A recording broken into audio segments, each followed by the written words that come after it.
Hey guys, it's Kylie here, Recreate Women's Fitness, and I am here with the gorgeous Ali Bourke. How are you, Ali? I'm good, thanks, Kylie. How are you? I'm very good, thanks for asking. I'm so glad that you're here today because Ali has a pretty amazing journey story to share with everyone, and really the importance of, I believe, exercise and community support. Yep. Would they be your two main? Yeah, absolutely. So Ali, let's firstly tell us about you, your family, and we'll go from there. Yeah, sure. So as Kylie said, my name's Ali. I'm 41 years old. I've got two kids. Isabel, she's my eldest, she's 10, and Emmett is 7. Beautiful. Been married for close to 12 years now. And yeah, live locally. Yeah. So Ali, firstly, I'm going to go, why did you first join Recreate Women's Fitness? Yeah. That was a while ago. It was a while ago, almost 4 years, I think. So I joined, so I moved down from Sydney, grew up down here in Wollongong, but then moved up for work. Ever since I had kids, I was really passionate about the benefits of regular exercise. Yes. In terms of all the physical, but also the mental benefits that it brings. Yes. So I tried out a few other gyms locally. I knew that I was more comfortable in a women-only setting. Environment. Loved the facilities and just the immediate sense of community and camaraderie.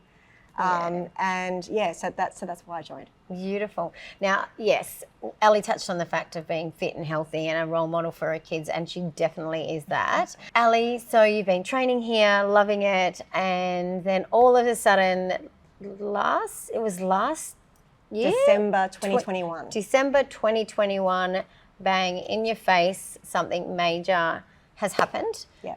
I want you to share that story with everyone because it's a really important story to share. Okay, so I had experienced only one very mild and sporadic symptom, and I thought, well, my general diligence for my health, I should go and get that checked out. All of the doctors said to me, look, it's probably nothing. They actually put it down to sort of legacy childbirth symptoms, which I hear a lot about for young mums.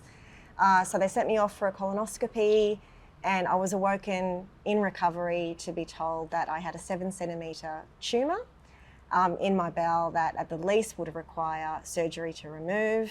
They'd taken biopsies. A couple of days later, I was then diagnosed with stage 3 bowel cancer.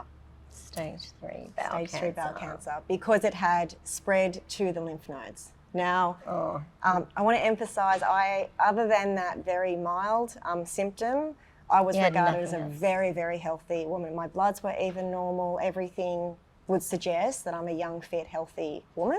Yeah. But yeah, diagnosed with stage 3, so it had already spread to my lymph nodes. So they anticipate that the tumour was growing undetected for close to a decade. Wow. Yes. So December 21st, 2021, you get this news, and then all of a sudden, what happened from there? You had radiation, you had chemo straight away, you had radiation, tell me about that. Yeah. So I worked prior to that, I worked full time. My job was in Sydney. I did a combination of working from home and in the office. Quite a demanding job, but yeah, diagnosed mid-December. On the 30th of December, I started chemo. So I did. What a Christmas present, hey? Yeah, absolutely. So I started chemo, then did 25 rounds of radiation, surgery, and then did a further 5 rounds of chemo for sort of future-proofing. So yeah, 2022 was very much all about getting rid of the cancer. I stopped work to focus on that self-care and try and rid myself of cancer once and for all. Yeah. And now I'm through it, having experienced obviously all the brutal side effects, but clearly, it was worth it because I'm now cancer-free. Yeah, wow, it's amazing. So Ali, I want to talk about the fact that you were really healthy. Yep. And there was only one small sign. Yep. And then you've gone through this evasive treatment. What has got you through that? What has got you through getting through that, was it because you're healthy? Do you think you've got good support? Tell me about your journey through that. Yeah. How did you get through it like you have? Because I've watched your journey. Tell me about that. Okay, so one of the first things my oncologist said to me is that he wanted to go very harsh and very quick with the treatment plan, which encompassed all of the chemo. Yeah. Now, 2 years ago, their standard treatment plan wouldn't have been that harsh, but what he said to me is that the latest evidence is if they go hard early, then I do have a better chance of ridding myself of cancer for life. But one of the main reasons they were confident to go hard early is because I was young and fit, and that I had exercised regularly leading up to it, and all of the doctors were confident that I was able to withstand the impacts of all of the harsh treatment plan and to be able to bounce back and get through it. And you are living proof of that.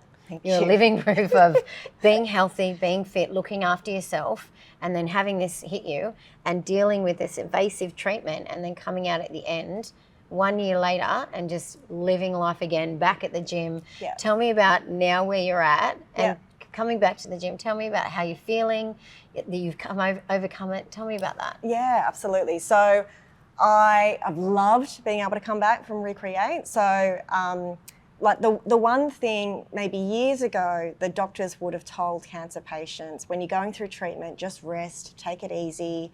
But we now know, absolutely. So the science behind exercise oncology is that the more you move, the greater chance you have of killing the reproduction of the cancerous cells. Wow. So yes. I knew that even throughout treatment, I needed to keep moving my body, doing, of course, low impact work.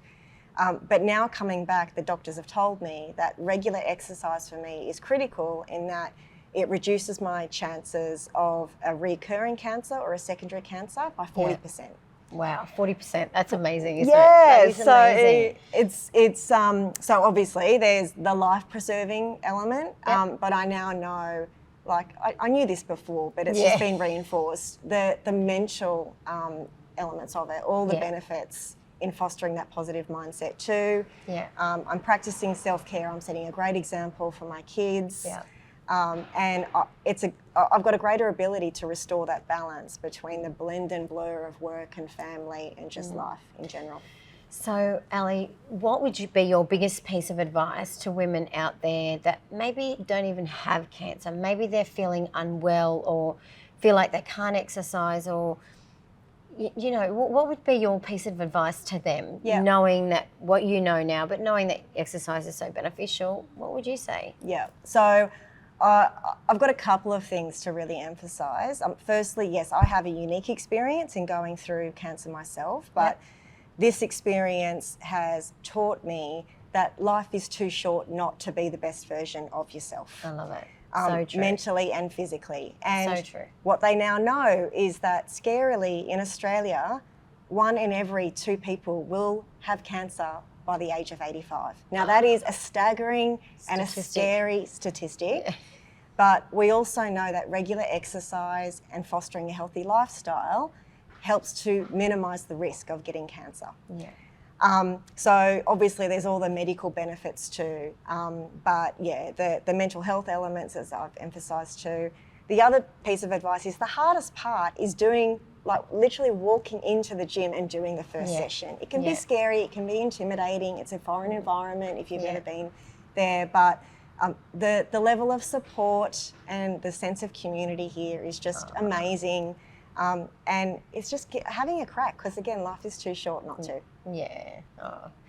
Well, I just want to thank Ali for coming in and sharing her story. I've watched Ali over the last year go through her chemo and her treatment, and keeping fit and keeping healthy and strong and positive minded, and having that support around her, I know has kept Ali Absolutely. where she is today.